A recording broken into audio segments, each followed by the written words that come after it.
Está começando mais um programa Arena Ibérica, programa do site Lê em Campo, com apoio do Instituto Ibero-Americano de Direito Desportivo. E hoje vamos receber um dos grandes craques do direito desportivo do Brasil, Dr. Wanderson Rocha, que é advogado e presidente do Conselho Fiscal do São Paulo Futebol Clube. Dr. Wanderson Rocha, meu amigo, meu querido amigo Hulk, muito bem-vindo a essa nossa Arena Ibérica. Você já faz parte, né, do nosso Instituto Ibero-Americano e não poderia deixar de participar aqui conosco desse programa Arena Ibérica, que é um programa super bacana. Mas já te adianto, isso aqui não é entrevista, isso aqui é um jogo. Seja bem-vindo. É isso aí. Então o jogo tem que ser jogado. Então vamos para cima. Bom, primeiro agradecer aí, Luizinho, sempre me convocando aí onde ele precisa e pode ter certeza que pode contar comigo. Precisando aí é só jogar a 9 nas minhas costas e vamos embora. É isso aí. Mas olha só, para nós começarmos esse nosso jogo, aquele período inicial de jogo, estudando o adversário, como é que você começou no direito desportivo? Você foi jogador? Você jogou na Europa? Você jogou no Porto, Hulk? Como é que foi? Não, ainda não tive o prazer de jogar em todos esses lugares, não. A minha vida no direito desportivo começou exatamente porque eu não consegui jogar em lugar nenhum. Então, já que não é craque na bola, então vamos estudar, né? De repente a gente consegue alguma coisa. Então, não, mas assim, é isso. Mas você tinha paixão por esporte, imagino. Mas uma coisa é ter paixão por esporte, outra coisa é conseguir conciliar as áreas, né, profissionais com as áreas pessoais, enfim, as questões profissionais com as questões pessoais. Como foi isso? A paixão do esporte realmente, Luiz, ela sempre esteve presente. Tanto que na hora que eu fui fazer o vestibular, a minha dúvida era fazer direito ou fazer educação física. Então, sempre foi isso. E aí, há uns 20 anos atrás, mais ou menos, teve o boom aí da Lei Pelé, então todo mundo comentava e que isso, que aquilo, e que o jogador agora a lei do passe, não sei o quê, aquele monte de advogado conversando, aí foi que eu despertou e falou, pô, para que eu vou escolher entre as duas se eu posso fazer as duas e que eu gosto? Então foi onde eu decidi realmente estudar direito, já com viés para o direito desportivo, mas a gente tinha uma atividade profissional antes, né? Até para sobreviver, então, que não era nada com esporte, era no ramo imobiliário, tal, regularização de imóveis, cartório, prefeitura. Nada a ver com esporte. Nada a ver. E então, a minha atividade profissional como advogado e no ramo do direito, apesar de querer trilhar direto para o direito desportivo, eu tive que ir um pouco para o direito imobiliário também, que é onde eu já atuava, já tinha clientes interessados, então hoje eu consigo mais ou menos trilhar as duas em paralelo. Uma que é por paixão realmente, que é o direito desportivo, e a outra que é profissional, que é o civil, o imobiliário e por aí vai. Então, é sempre bacana a gente poder conciliar, né, a paixão com, naturalmente, as questões importantes da profissão.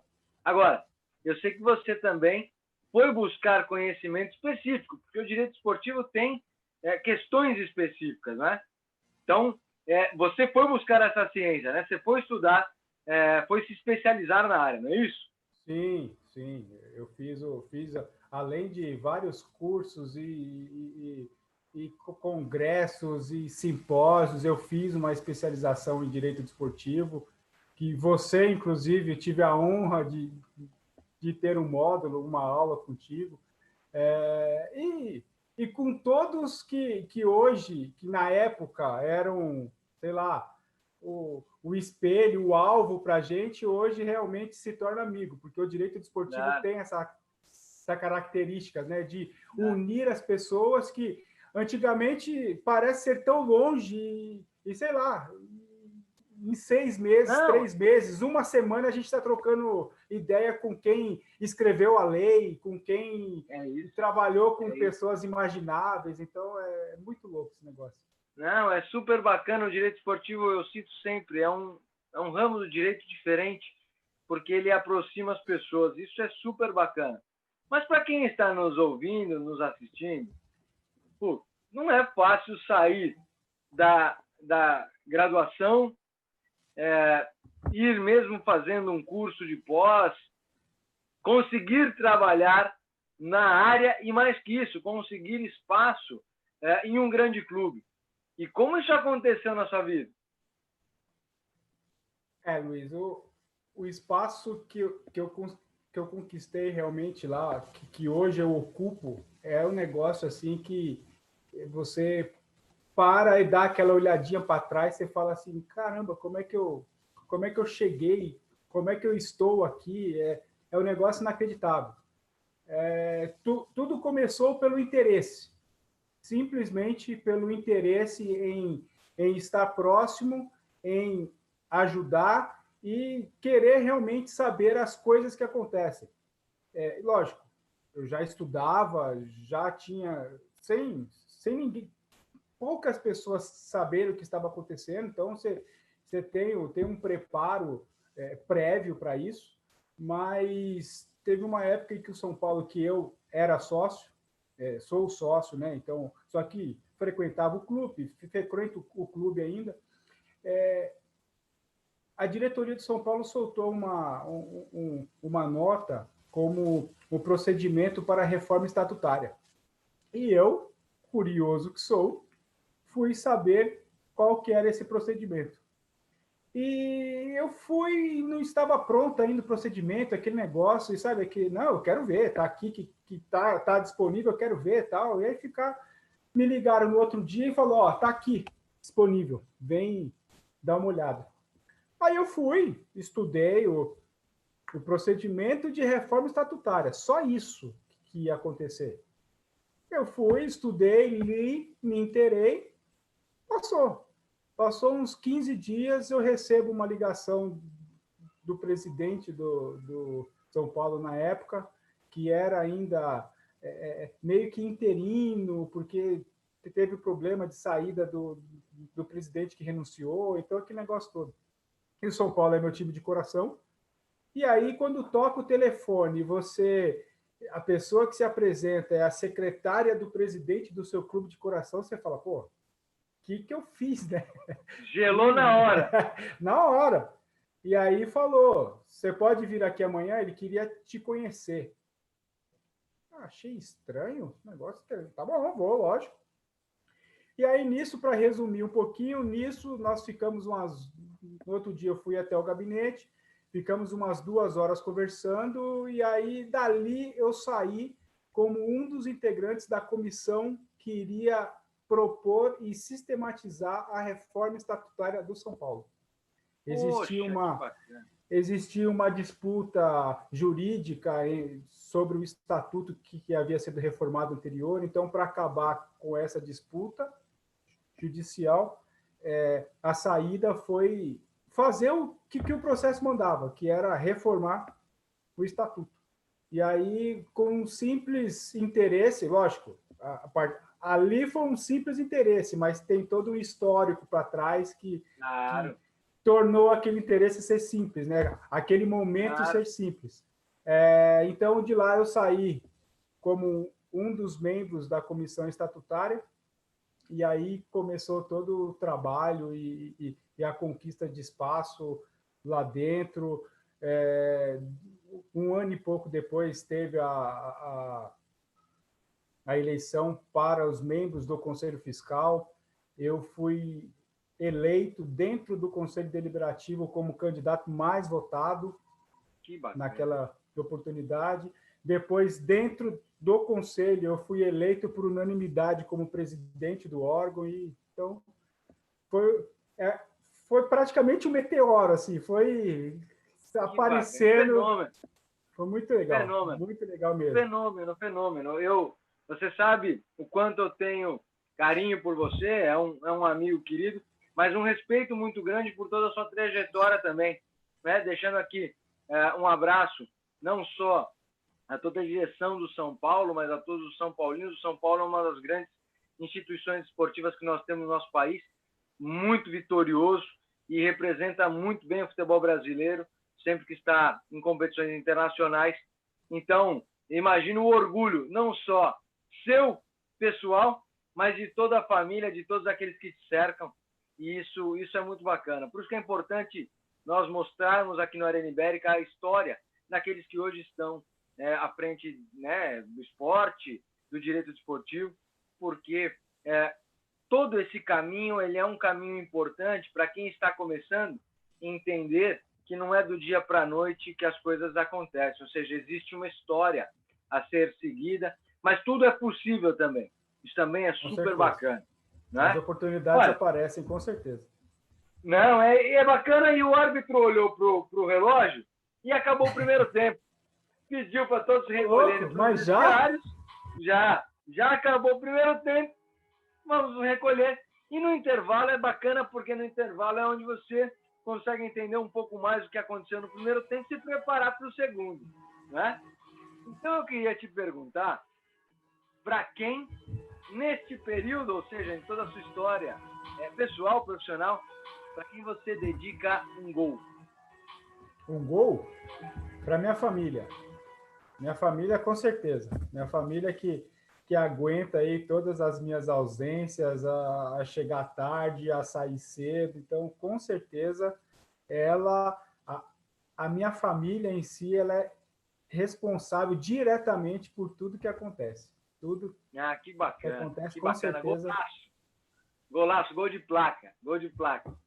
Mas agora vai complicar um pouco.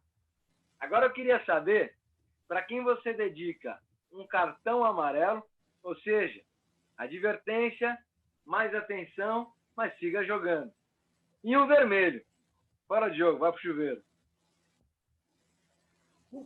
Vou começar pelo vermelho, então, que é mais fácil, tá? E isso dentro do nosso meio esportivo aí, realmente é um negócio assim que chateia muito e, infelizmente, é bem mais presente do que a gente imaginava. Então, para os maus gestores aí, não digo maus gestores por erro ou por ele tentar alguma coisa e dar errado, e sim os maus gestores de propósito, realmente, aqueles que pensam para o mal. Isso, eles pensam para o mal. Então, esses aí realmente é cartão vermelhaço, que os caras... E gancho ainda. E gancho disciplinado. Não, total, exclusão total daqui, porque nós não precisamos desses caras aqui. Então, para esses aí, são realmente o cartão vermelho. Absolutamente e o amarelo, ainda dentro do nosso meio aí, eu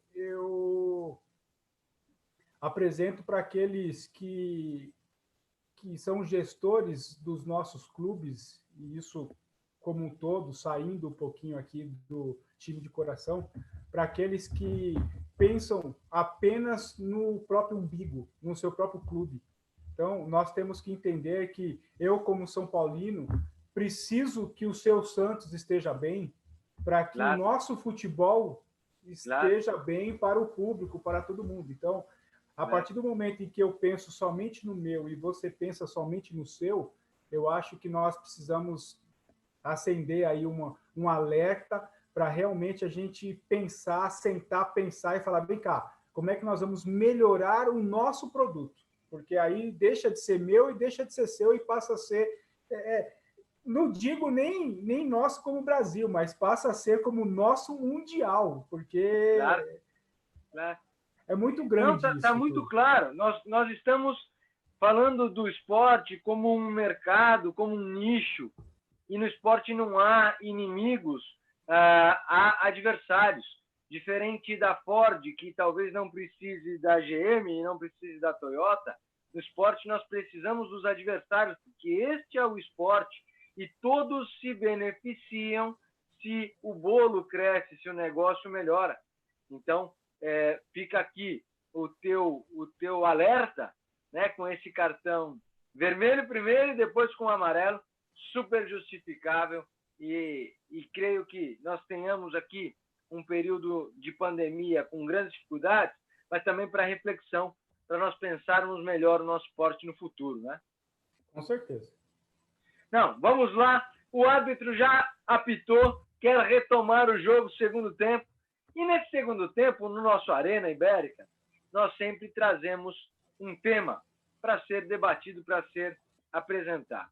E eu queria aproveitar por todo o seu histórico e por esse momento no São Paulo que também vive um momento político, assim como outros clubes, assim como vive o Santos, assim como viveu o Corinthians há alguns dias. Enfim, muitos clubes no Brasil estão nesse momento político.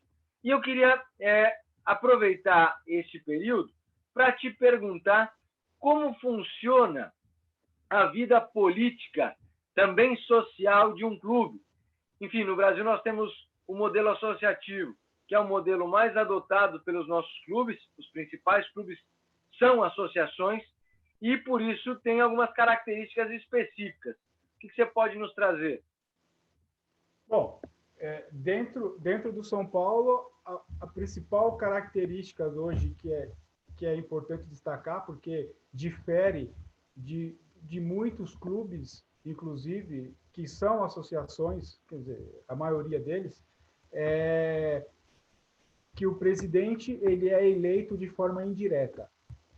Tá? Então os associados do clube, somente associados patrimoniais do clube, ainda existe uma discussão aí para se abrir isso para sócios torcedores, para se criar uma categoria de sócio torcedor votante, mas nós não temos ainda. Então, hoje, o associado elege um conselho deliberativo e o presidente da diretoria é eleito por esse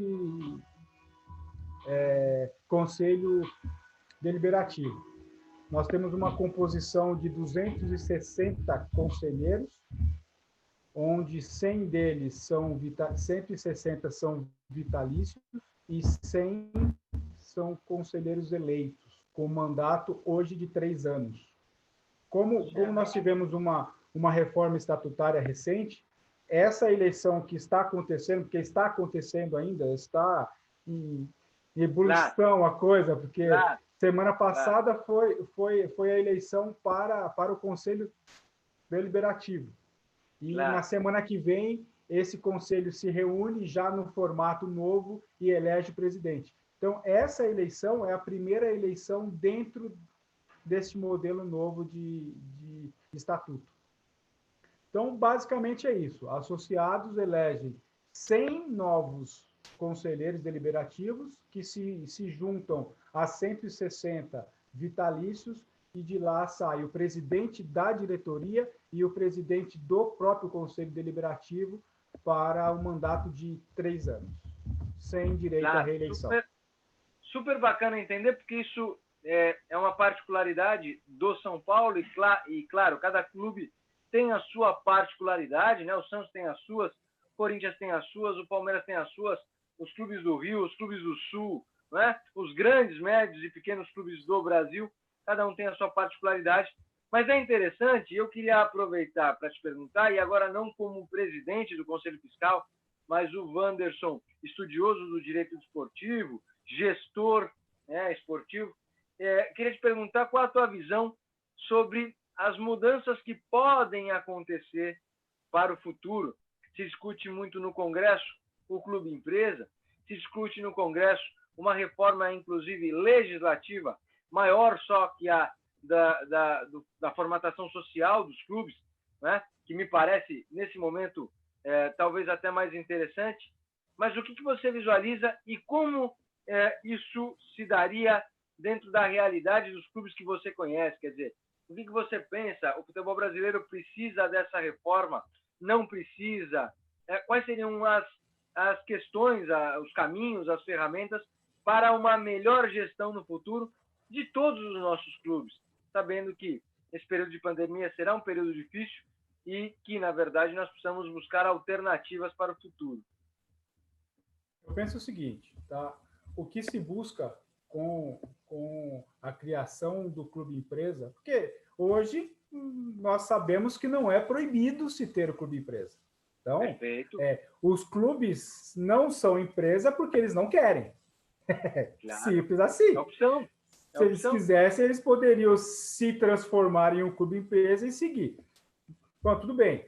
Existem as vantagens de ser um clube associativo e a própria origem da maioria dos clubes ela é associativa e que, inclusive, em muitos dos clubes, falo agora diretamente do São Paulo, nós ainda temos nos quadros associativos pessoas que participaram lá da fundação. Então, ó, dá até arrepio isso, velho. Claro. O negócio assim, hoje nós estamos eu pelo menos convivo com pessoas que participaram ativamente de um São Paulo que não tinha membros, que não tinha sócios, não tinha era estádio, não tinha estrutura. Então, como é que eu vou falar para esse senhorzinho que hoje ele construiu pedra por pedra aquilo, que levou o time a ser tricampeão do mundo, deste formato associativo, e hoje falar, então, sabe o que é? Tá tudo errado isso que você está fazendo, vamos fazer assim que tá certo. Creio que não é assim que nós vamos conseguir. Claro. O clube empresa, ele nos dá um viés profissional da coisa. Então, é isso que o esporte hoje busca. Realmente não dá mais para a gente continuar, não digo na forma associativa, mas na forma de conduzir a coisa. Eu, por exemplo, eu fico no meu escritório o dia inteiro e dá umas 6h30 eu vou para o São Paulo para exercer a minha atividade lá. Não dá. Não dá mais. Então, isso toma um tempo em que eu preciso que a pessoa que vai fazer o que tem que ser feito precisa ser um profissional trabalhando lá especificamente para isso. Então, ponto. Então, nós buscamos a profissionalização criando o clube empresa. Perfeito. O que me causa um pouco de dificuldade nessa transformação é exatamente isso. É que a maioria dos clubes eles têm a origem associativa e o meio político que envolve dentro de uma associação que foi criada desta forma vai trazer muita dificuldade para simplesmente mudar a chavinha e falar, a partir de 2021, nós somos uma empresa, vem um investidor de fora, coloca o dinheiro aqui, e a grande intenção é exatamente essa, só que o cara não vai querer colocar dinheiro para outras pessoas gerirem, ele vai querer gerir, e quem é você aqui para vir aqui mandar em tudo isso que eu construí? Então, eu imagino que a mudança tem que ser gradativa. Tá? Claro. Nós conseguimos trazer o profissionalismo, e não só o profissionalismo de pagar um profissional para isso, é trazer critérios profissionais de um clube empresa para uma associação. Então, eu vou montar na minha associação critérios objetivos, critérios profissionais, em que os profissionais gestores, aí estatutários ou não, contratados ou não, devem seguir essa cartilha profissional. Aí eu acho que a gente começa a mudar a chavinha e transformar a associação em empresa. E aqueles que já querem se criar na origem como empresa, aí a empresa que pode ser feita. Opção. Não, espetacular a tua ponderação, até porque no Brasil nós costumamos ter soluções como receita de bolo, né? Olha, faça isso e vai dar certo. Você tem toda a razão no momento em que aponta um histórico, no momento em que aponta uma questão social e participativa dos sócios, dos associados na vida do clube e também nesta transformação. E queria aproveitar para te perguntar se você imagina que estas transformações que estão sendo sugeridas, né, até chegaram a debater a ideia de ser obrigatória a transformação, que me parece uma maluquice, se ela também seria para todos.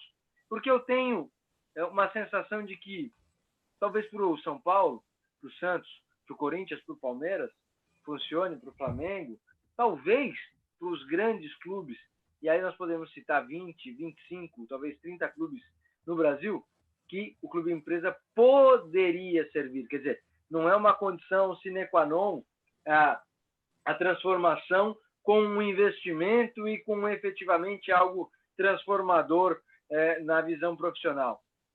Mas será que isso é para todos os clubes brasileiros?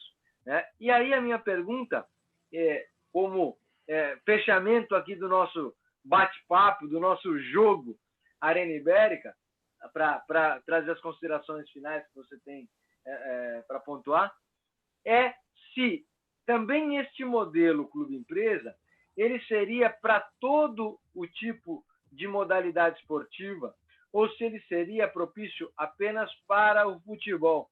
Porque, vejamos, o São Paulo Futebol Clube é um gigante no futebol, mas tem outras atividades esportivas, outras modalidades esportivas.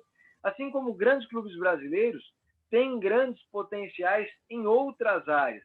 Então, essa também é uma pergunta que fica. Qual que é a tua visão nesse sentido? Isso deveria ser restrito ao futebol? Ou você imagina que é possível casar outras modalidades? Ou então, enfim, como nós poderíamos conciliar essa situação? O grande problema, a princípio, que eu vejo é na criação de leis específicas sem a gente ver o macro da coisa, né? Então, vamos obrigar os clubes a virar empresas, porque isso nós vamos trazer um capital externo, vamos ter investimentos. Calma aí.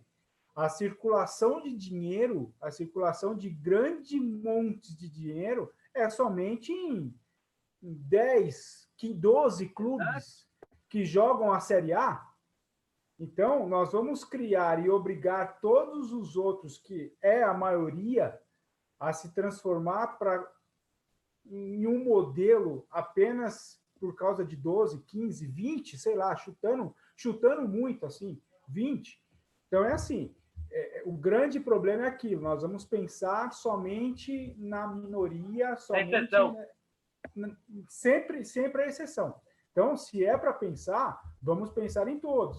Na Série C, na Série D, naquele clube que realmente forma jogador, mas ele não consegue ser um clube formador porque ele não cumpre os requisitos que a lei manda. É um absurdo. E aí, os verdadeiros formadores não são considerados formadores pela lei, eu concordo contigo. E aí os requisitos só são cumpridos por aqueles que são grandes já, que complementam, sejamos francos, que complementam a formação, mas eles não iniciam a formação.